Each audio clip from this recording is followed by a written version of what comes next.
নবী সাল্লাল্লাহু আলাইহি ওয়াসাল্লাম জীবনের শেষের দিকের ঘটনা, তিনি মসজিদে বসে আছেন। কোন মসজিদ? মসজিদে নববী। কোন মসজিদ? নববী। এখন একজন ব্যক্তি আসলেন, এই ব্যক্তির গায়ের জামাটা অত্যন্ত সাদা ধবধবা, চুলগুলো কুচকুচে কালো, এবং তাকে দেখে মুসাফির মনে হচ্ছে না, খুব টিপটাপ পরিপাটি একজন মানুষ ঢুকলেন, সুদর্শন।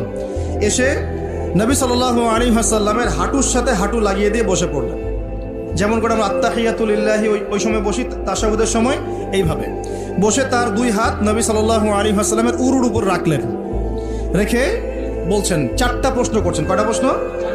প্রথম প্রশ্নই করছেন, ইয়া মুহাম্মদ, বলেন সাল্লাল্লাহু আলাইহি ওয়াসাল্লাম, আখবিরনি আনিল ইসলাম, হে নবী আমাকে ইসলাম সম্পর্কে বলুন।